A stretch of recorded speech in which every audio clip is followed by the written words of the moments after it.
मी doctor एकता, homeopathic consultant, कॉस्मेटॉलॉजिस्ट, ट्रायकोलॉजिस्ट, Dombivli waste. आजचा video फार महत्त्वाचा आहे। माझी सगळ्यांना रिक्वेस्ट आहे की आजचा व्हिडिओ डिटेल पहा, एंड पर्यंत पहा आणि बऱ्याच जणांना शेअर करा, कारण आजच्या व्हिडिओचं कारणच तसं आहे। आजचा व्हिडिओ आहे नवीन आलेल्या HMPV व्हायरस बद्दल। बरं, HMPV व्हायरस काय आहे? टेन्शन घेण्यासारखं आहे का? काय करता येईल, काय होईल, लॉकडाऊन लागेल का? या प्रश्नांची उत्तरं मी देते आज। सो व्हिडिओ एंड पर्यंत नक्की पहा। सगळ्यात महत्त्वाचं, HMPV व्हायरस हा व्हायरस नवीन नाही। हा व्हायरस फार पूर्वीपासून, साधारण 2001 ला डिटेक्ट झाला होता पहिल्यांदा। सो 2001 पासून जगभर कुठे ना कुठे त्याच्या केसेस चालूच आहेत। त्यामुळे असं नाहीये की चायनामध्ये आहे व्हायरसचा आता प्रादुर्भाव फार मोठ्या प्रमाणात, म्हणून आता घाबरायची कंडिशन आहे आपल्याकडे किंवा पुन्हा लॉकडाऊन लागेल, याची शक्यता फार कमी आहे। हा व्हायरस श्वसनाद्वारे म्हणजे एअरबॉर्न डिसीज येतो, हवेतून पसरणारा व्हायरस आहे। हा व्हायरस फार पूर्वी पण होता, आता पण आहे आणि राहील पण पुढे कदाचित। फक्त एवढंच आहे की आपण कोविडमुळे सगळ्यांना सतर्कता आलेली आहे। चायनामध्ये कोविड व्हायरस तयार झाला, त्याच्यामुळे जो जगभर परिणाम दिसला, त्यामुळे आता चायनामध्ये कुठल्याही आजाराशी रिलेटेड काही मोठा प्रादुर्भाव दिसायला लागला की त्यावर लक्ष ठेवलं जातं। त्यामुळे तिथे कुठलं रोग थैमान घालायला सुरुवात केलं असेल तर त्यामुळे आपण आधीच दक्षता म्हणून सगळे उपाय सुरू करतो। त्यामुळे मग न्यूजमध्ये हा HMPV व्हायरस आत्ता जास्ती आलाय। सो हा HMPV व्हायरस करतो काय? हा HMPV व्हायरस म्हणजे साधा सर्दी, ताप, खोकल्याचा आजार आहे, व्हायरस आहे। आता व्हायरल इन्फेक्शन तर आपल्याला दरवर्षी दर सीझन चेंजला ठराविक काळानंतर कितीतरी जणांना होतच असतं। कोणाला 2 दिवसात व्हायरस बरा होतो, कोणाला 10 दिवस लागतात, कोणाची कंडिशन थोडी क्रिटिकल झाली तर हॉस्पिटलला जावं लागतं। पण आपण दरवेळेला व्हायरस कुठला आहे तो चेक केलाय का कधी?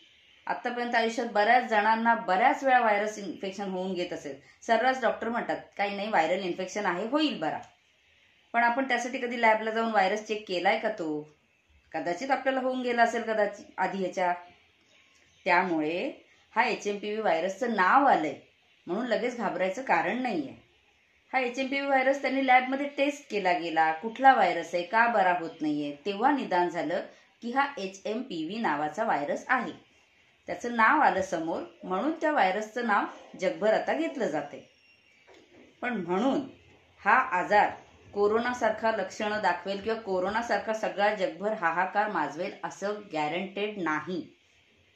याच्यामध्ये लक्षणं काय आहेत? सर्दी, ताप, खोकला, अंगदुखी, कणकण वगैरे जे आपल्या साध्या व्हायरल इन्फेक्शनला लक्षणं असतात तीच। फक्त एवढंच आहे की ज्यांची इम्युनिटी खूप कमी आहे त्यांना हा लवकर पकडतो। आता इम्युनिटी वीक कोणाची असणार? जी एक तर खूप लहान बाळ आहेत त्यांची, किंवा जे वयोवृद्ध आहेत ज्यांचं 65च्या 60च्या वर वय आहे त्यांना होऊ शकतात। दुसरी गोष्ट, ज्यांना खूप मोठे आजार आहेत म्हणजे डायबेटीस आहे, ब्लड प्रेशर आहे, इतर काही आजार चालू आहेत, मोठ्या मोठ्या आजारांचे ट्रीटमेंट चालू आहेत, त्यामुळे त्यांची इम्युनिटी वीक असणार आहे। मग ज्यांची इम्युनिटी वीक आहे त्यांना हा व्हायरस पकडू शकतो। बरं, हा व्हायरस पकडलाय नाही पकडलाय हे आपल्याला असं कळणार नाही। आपण काय म्हणतो, सर्दी, ताप, खोकला झालाय, पहिले औषधोपचार तोच सुरू करतो। लक्षणांप्रमाणे ह्याच्यामध्ये उपचार केले जाणार आहेत। सर्दी, ताप, खोकला, अंगदुखी आणि बारीक सारीक ज्याच्या आजाराप्रमाणे लक्षणं असतील तशी, ज्याची इम्युनिटी जास्ती रिस्पॉन्स करेल त्याप्रमाणे आहे। कोणाला सर्दीपर्यंत येऊन कंट्रोलला येऊ शकतो, कोणाला खोकल्यापर्यंत येऊन कंट्रोलला येऊ शकतो, कोणाला तो आतपर्यंत व्हायरस शिरला, छातीमध्ये कफ जमा झाला, मग न्यूमोनिया सारख्या कंडिशन्स, श्वास घ्यायला त्रास होणं आणि मग हॉस्पिटलाइज, हे आपण नेहमीच माहितीच आहे आपल्याला। सर्दी, ताप, खोकल्याच्या पुढच्या कंडिशन्स काय असतात हे आपल्याला सगळ्यांना माहिती आहे। त्यामुळे ह्याची लक्षणं पण साधारण सारखीच आहेत आणि ते आजार बरा होण्यासारखा आहे। जशी लक्षणं तसे उपचार तुमचा डॉक्टर देणार। सरसकट तुम्ही ह्या व्हायरससाठी कोणी सांगितलं की हे औषध घ्या म्हणजे बरा होईल, हे औषध घ्या म्हणजे हा व्हायरस तुम्हाला पकडणार नाही, असं नाही। प्रत्येकाची इम्युनिटी, प्रत्येकाचे आजार, त्याप्रमाणे प्रत्येकाची औषधं बदलत आहेत। त्यामुळे तुम्ही डॉक्टरच्या सल्ल्याशिवाय कुठलीही औषधं घेऊ नका। आणि सगळ्यात महत्त्वाचं, घाबरू नका. आता घाबरू नका, त्याच्याने 2 फायदे होतील. पहिली गोष्ट तर घाबरलात तर तुम्हाला स्ट्रेस होणार, तुम्हाला टेन्शन्स येणार आणि त्यामुळे तुमचे इतर आजार आहेत, ज्यांना डायबिटीस आहे, ज्यांना बीपी आहे, त्यांचे ते आजार वाढणार. त्यामुळे त्यांचे कंडिशन्समध्ये थोडंसं वरखाली होऊ शकतं. दुसरं आहे, ह्याच टेन्शनमुळे तुमची इम्युनिटी नाही का वीक होणार. टेन्शन घेणार तुम्ही, आता कसं होईल, मग जागरण राहतील, रात्रीची झोप नाही होणार, जेवणाकडे लक्ष नाही लागणार, तुमचे पैशांचे मॅटर्स वगैरे असतील की कोरोना सारखं पुन्हा लॉकडाऊन लागलं तर काय होईल, ते सगळं पुन्हा टेन्शन्स राहणार. मग त्यामुळे सुद्धा तुम्ही पॅनिक होऊन आजारी पडण्याचे, इम्युनिटी वीक होण्याचे चान्सेस आहेत. आणि इम्युनिटी वीक झाली की तुम्हाला व्हायरस लवकर पकडतो. व्हायरस काही कुठलाही आजार, ज्यांची इम्युनिटी वीक त्यांना लवकर पकडतो. सो तुमचं शरीर, तुमचं मन आणि तुमचा ब्रेन हे सुदृढ ठेवणं फार महत्त्वाचं आहे. छान राहा, छान जगा, चांगलं खाताय पिताय. जसं कोरोनामध्ये आपण त्याची काळजी घेतली तशीच इथेही काळजी. व्हायरल इन्फेक्शनला, सर्दी ताप खोकल्यात आपण काय काळजी घेतो?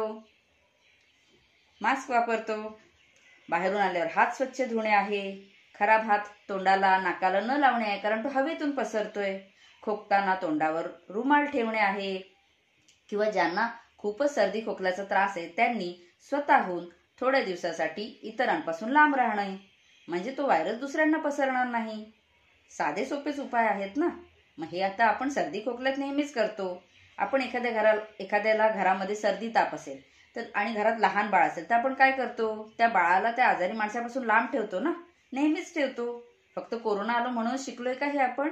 नाही. मग तसंच आहे, ज्यांची इम्युनिटी वीक आहे त्यांनी ह्या आजारापासून लांब राहण्यासाठी काय करायचंय? चांगलं खा, चांगलं झोप वगैरे पूर्ण करा, चांगले व्यायाम करा, श्वसनाचे व्यायाम करा आणि धूळ, माती, पोल्युशन, स्ट्रेस, टेन्शन्स याच्यापासून स्वतःला दूर ठेवायचंय. मास्क वापरायचे. आयसोलेशन, जसं अगदी काय तुम्हाला 14 दिवस क्वारंटाईन वगैरे तसं नाही राहायचंय. पण तुम्हाला वाटते सर्दी ताप खोकला मला झालाय, थोडासा खोकला सुरू झालाय, सो बाबा माझ्या घरात इतरांना पसरू नये, सो मी माझी काळजी घेतो, मास्क वापरतो, रुमाल ठेवतो हाताने तोंडावर, ती काळजी घेऊ शकतो. सो छोटी छोटी काळजी घेतलीत ना तुम्ही तर व्हायरल इन्फेक्शन एकमेकांना असंही स्प्रेड होण्यापासून आपण वाचवतो. मग हा व्हायरसला आता नाव दिलं गेलंय. आपण आपला व्हायरस तुम्हाला पाहिजे, ज्यांना सर्दी खोकला त्यांनी लॅबला जाऊन चेक करू शकता, त्याचं निदान लॅबलाच जाऊन होऊ शकतं. पण जर तुमच्या डॉक्टरनी सल्ला देण्याप्रमाणे तुम्ही उपचार केलात आणि बरा झाला आजार, तर मग टेस्टिंगची कदाचित गरजच लागत नाही. त्यामुळे ह्या व्हायरसला घाबरून जायचं कारण नाही. काळजी घ्या स्वतःची, स्वतःच्या इम्युनिटीची काळजी घ्या. स्ट्रेस, मेंटल हेल्थ, टेन्शन्स त्याची काळजी घ्या. घाबरण्याने तुम्हाला त्रास जास्ती होईल. आणि लहान मुलांना आणि जे एजेड आहेत, ज्यांचं वय जास्ती आहे, ज्यांना आजार मोठे मोठे आहेत, त्यांनी सांभाळून राहा. आणि ह्याच्यावर उपचार आहेत. त्यामुळे ह्या व्हायरसला घाबरू नका. फक्त सतर्क राहा, वेळेवर काळजी घ्या, जेणेकरून तो पसरणार नाही. पसरला तरी सुद्धा, आणि एक महत्त्वाची गोष्ट, पसरला तर याच्यामध्ये डेथचे, कोरोनासारखे डेथचे चान्सेस आहेत का? आतापर्यंतच्या स्टडीमध्ये असं दिसून आले फक्त 1%.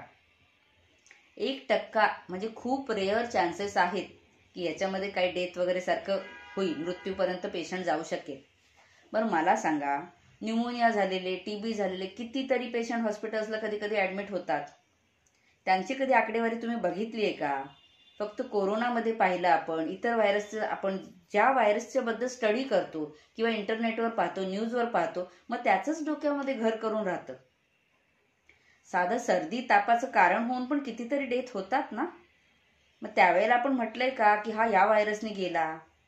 त्यामुळे ह्या व्हायरसनीच फक्त ही गोष्ट होईल, मृत्यू येईल, असं काहीही व्हायचे चान्सेस नाहीयेत. त्यामुळे घाबरू नका, काळजी घ्या. कुठल्याही न्यूजला, कुठल्याही कोणी सांगितले काहीतरी, त्याला बळी पडू नका. तुम्हाला त्रास होतोय, डॉक्टरसोबत सल्ला घ्या, भेट घ्या डॉक्टरांची. ते काय सांगतात त्याप्रमाणे तुमच्या शरीराला काय उपयोगी आहे, तुमच्या शरीराला काय औषधं गरजेची आहेत, तुमची इम्युनिटी वाढवायला काय गरजेचं आहे, ते डॉक्टर तुम्हाला सल्ला देतील. सो हा व्हिडिओ बऱ्याच जणांना शेअर करा आणि बऱ्याच जणांच्या मनामध्ये भीती असेल, टेन्शन असेल, ते सगळं दूर करायचा आपण प्रयत्न करूया. चांगले राहा, हेल्दी राहा आणि आपण सगळे एकमेकांना ह्या आजारापासून वाचवू शकतो. व्हिडिओ आवडला असल्यास लाईक करा, पण शेअर मात्र सगळ्यांना नक्की करा. थँक्यू.